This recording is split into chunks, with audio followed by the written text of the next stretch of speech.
Mister Uddika අපි පරක් වුණාද මන්ද ටිකක්. මං හිතුවා මීට කලින් එයි කියලා. එන්න හිතේ මූ ලත වෙනවා. මොකක්? මොනවද ඒ කියන්නේ? නෑ මේ අපේ කොල්ල පරක් වුණා චුට්ටක්. පුතාට දැන් එක්සෑම් එකම එනව නේද? පාඩම් එහෙම කරන වෙදි දැන්. පාඩම් මූ කරන පාඩම් පාඩමක් නෑ. මූ කරන්නේ දවසම කාමරේ ඇස්තර ඉංගගෙන රැප් අහලා ඉන්න හරකෙක් ඔය. නිකන් දවස් වලට යාළුවොත් එක්ක ක්‍රිකට් ගහලා රෝන් දෙක ගහ ඉන්නවා. දැන් උඹට ඒකට අපේ කොල්ලා ගේමයි දවසම කරන්නේ පාඩම් කරන එක. කෙල්ලෝ යාළුවෝ නම් ටිකක් ආශ්‍රය කරනවා.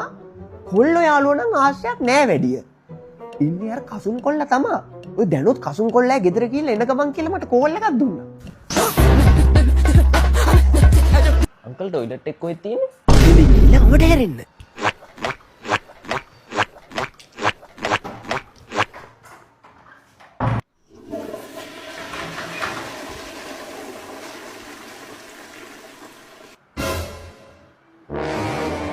අංකල් පින්තිරියට තව අක්ක කෙනෙක් කර නංග කෙනෙක් කර ඉන්නවද? නෑ පින්චරේ නෑ දෙකම පුතා.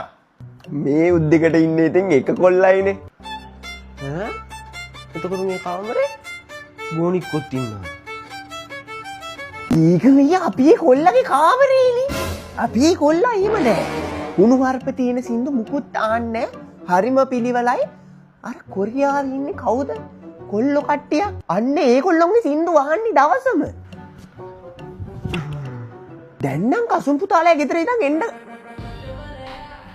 මේ එන්නේ කියනකොටම තාත්ති මං ආවා. පුතා මගේ වටවලයා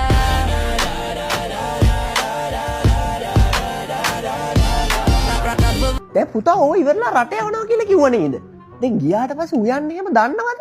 මූ ඕව දන්නේ නෑ මූ දන්නේ දෙනේව කණ්ඩ විතර. අපේ ගෙදර උයන්නේත් අපේ පුතා. කුස්සියේ වැඩ හොඳට පුළුවන්. ඔයි දැන් යන්නත් ඇත්තේ අපිට තේ එකක් හදන් ඉන්න.